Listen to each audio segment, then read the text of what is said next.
Hello my friends, this is the fifth and last video on the meanings of planets. According to vibrational astrology, we're going through the pairs of planets.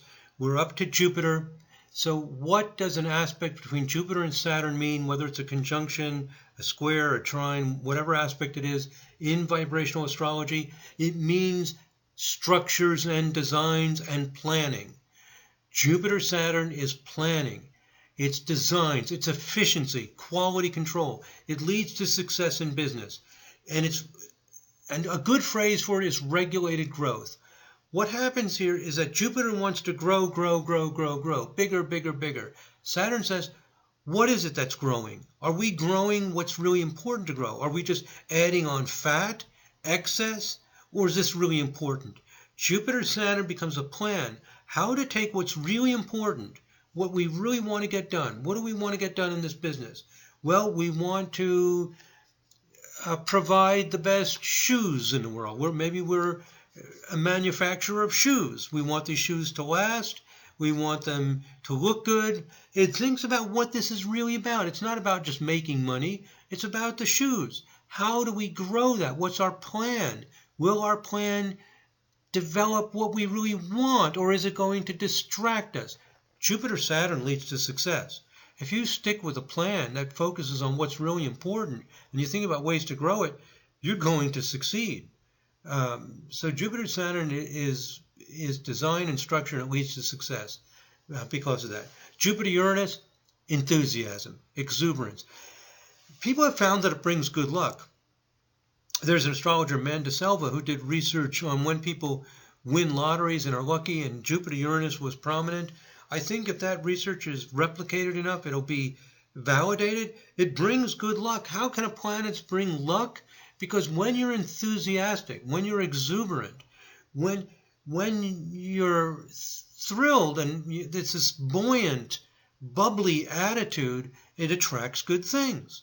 So optimism attracts good things. It's a willingness to take a risk. So you get the growth of Jupiter that's electrified by the spontaneity and improvisation of Uranus. And it's this excited, bubbly feeling. Now, it doesn't always lead to success. Jupiter-Uranus can go, off into some venture that's not going to work, but overall it does more often tend to be successful through its enthusiasm. Jupiter-Neptune. Jupiter and Neptune is all over the place. Exploring, traveling, always moving beyond. Jupiter wants bigger, and Neptune thinks that bigger is a fantasy, a dream. It wants to go to an exotic place. It wants to get on that boat and cross the ocean, get on that airplane. It wants to explore, whether it's in philosophy, religion. It wants to experience as many different cultures and areas as possible. So it's a sense of the exotic, something better on the other side of the mountain or on the other side of the rainbow. So with Jupiter and Neptune, people need to expand out and grow and explore. Jupiter-Pluto. Jupiter-Pluto is drawn to surroundings and environments that are grand. They feel a sense of destiny or mission that is unlimited, unconstrained. They feel that they are part of the massive nature of the universe. They may not think of it this way consciously, but we are on a small planet that's part of a large solar system, that's part of a large galaxy, that's part of many galaxies. Jupiter-Pluto is this sense of the grandeur of life. And why am I struggling on this crowded expressway, stuck in traffic in the middle of the day, when I'm on this planet spinning through this enormous, gigantic universe? So Jupiter-Pluto is this sense that there is a bigger world that we are destined to be part of. And we find that people with strong Jupiter-Pluto combined with an inner planet tend to be successful, tend to be in positions of power, because they accept that into their lives and they feel comfortable being on the mountaintop. They don't get on the mountaintop and say, oh, I'm afraid I'm going to fall. I feel dizzy up here. They get up to the top of the mountain and they go, oh, this is great. This feels right. You can see the distance. You can see the other mountains in the distance. You can see the city down there, and they just feel, wow, this is fantastic. This is what life really is. They always have this intuitive sense that things are big, and we can be part of that largeness. Okay, Saturn, Uranus. Saturn, Uranus feels uncomfortable following the rules of other people. Saturn, Uranus needs to feel like it can breathe. Excuse me. It wants to feel like it can breathe. It doesn't want to constantly be fulfilling the expectations and requirements of others. It's free-spirited, and it's easily prone to be rebellious. What's happening with Saturn and Uranus is they want to feel really free. Really free, not a game. Excuse me.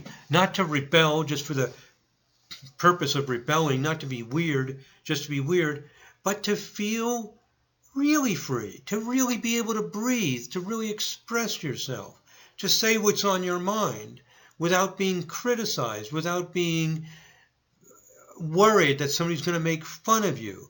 Saturn Uranus does not like the pressures to be cool, to be hip, to be in tune with the expectations that other people have, to fit in to what the social circumstances are.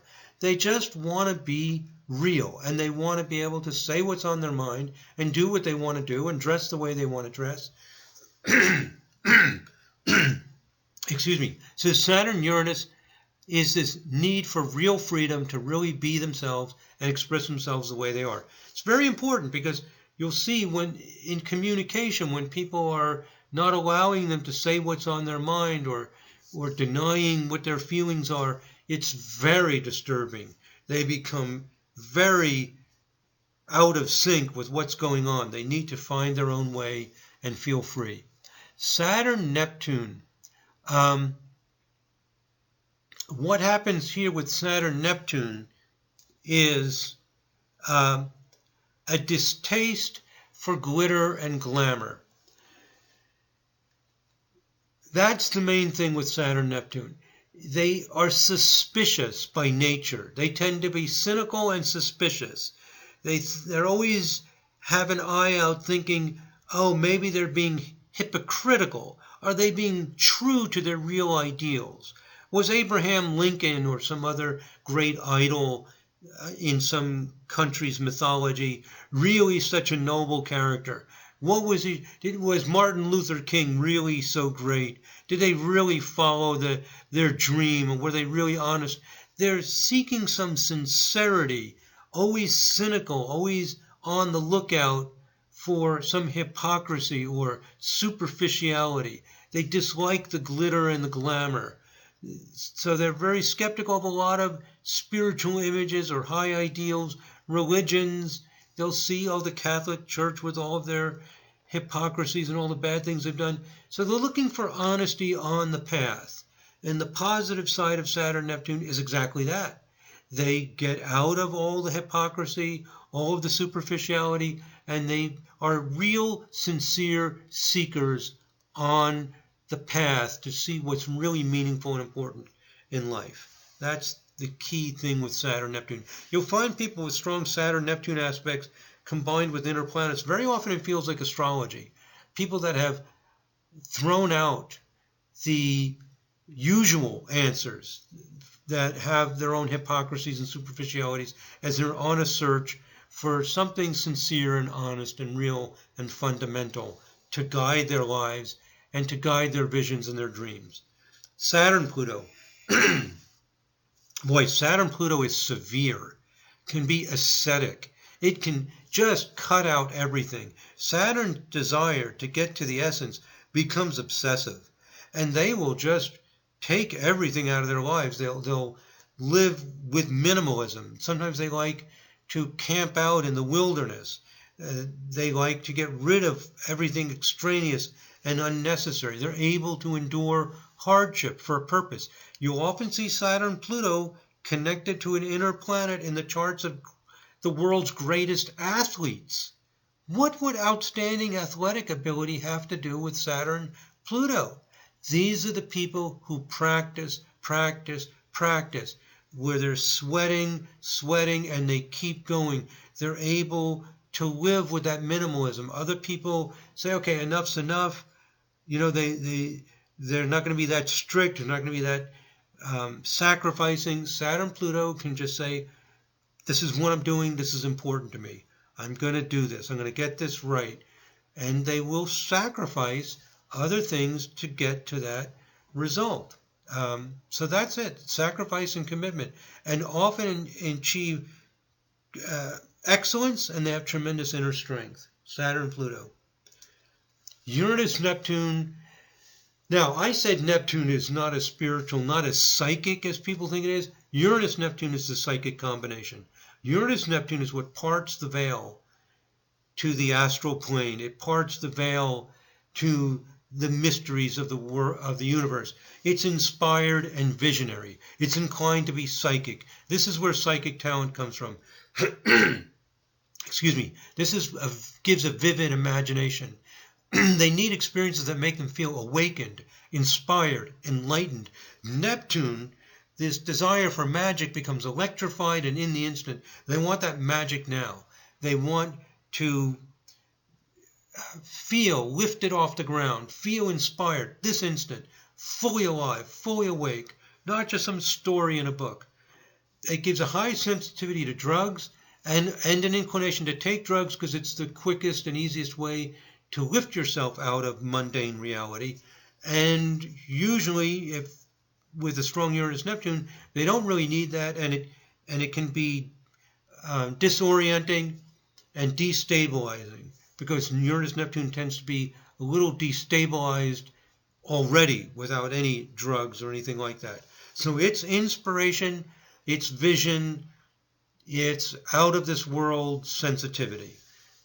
Leads to psychic, and it's often involved with mental or emotional disturbances as well, as the people's visions and dreams remove them further and further from mundane reality. The sudden electrical impulses and spontaneity of Uranus combined with Neptune leads to those results. And Uranus-Pluto, explosive. We all know that. A need to break free. The Uranian need to be in the moment becomes compulsive. It's very unstable, unwilling to and unable to endure constraints for a long period of time, period. It needs to be cut loose and made free. When it can do it in a harmless environment, such as a musician who is improvising, that's the best thing that can happen, because then they can go off in the moment without getting into trouble, without getting into an accident or harming themselves. So it is a need to be in the moment, free, in an explosive way. It's a very tricky combination. When Uranus and Pluto combine with an inner planet in a 3-planet pattern, you have an explosive combination where the person just needs to be themselves, and you often have to make a different kind of world for them. They may not be able to follow the usual paths in life because of this need to be spontaneous, to be themselves all the time. Okay, Neptune-Pluto gives a sense of mission and purpose. So when Neptune and Pluto, they're slow-moving planets, when they combine with an inner planet in a very tight pattern in the natal chart, we get a sense of mission and purpose, a deep sense of what one's reason for being alive is. And other people may doubt it. You're not able to prove it. It's this inner sense of purpose and mission. People have strong Neptune-Pluto combinations with an inner planet, 3-planet combinations, have this sense of mission and purpose, that they were born for a reason and they were meant to do this. They were meant to be in the medical field. They're going to be in the medical field. They're going to work their way through all the medical programs. They're going to borrow the money. Somehow it's going to happen. They have a sense of mission and dream. The dream can change. They may change their minds at some point. It's not necessarily inflexible, but they have a sense of divine destiny that they will pursue. People who have this sense of mission and purpose are not able to follow the script that other people lay out for them. So you see this with these outer planet combinations. they make demands on us that we have to follow a certain path that works for us internally. Otherwise, people feel very frustrated, very unhappy. They can become apathetic and miserable or depressed if they're not able to follow their dream.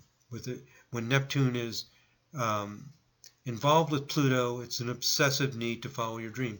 So that's it, my friends. That's the basic idea of the planetary pairs. I'm not going to make videos on every 3 planet combinations. We haven't written all of those out yet. And there's also the issue of how each of these planetary pairs operates in each harmonic. I'm going to make a video about the meanings of each of the harmonics, and then I'm going to make videos excuse me, on quick readings. Take a chart, and there's certain harmonic charts we can look at, and then using these rules, instantly we know what the person's about. We know what their talent is. We know what their drive is. We know what their motivation is. We just use these simple meanings of the planets in accordance with the meaning of the harmonic. We put it together, and there you have it. And it's amazing. It's not just a psychological description. It will describe what the people do, what their talent is. And if they don't do it, you'll find that they become dysfunctional.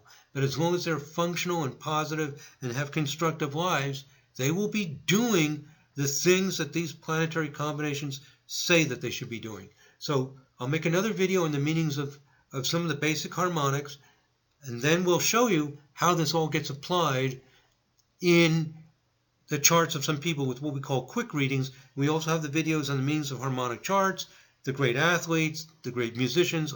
Putting all this stuff together, you can learn vibrational astrology just through these videos. And we have the online classes through the Avalon School. If you want to get more personal training and develop complete competence as a professional astrologer using vibrational astrology. Thank you very much for listening, my friends. God bless. Namaste.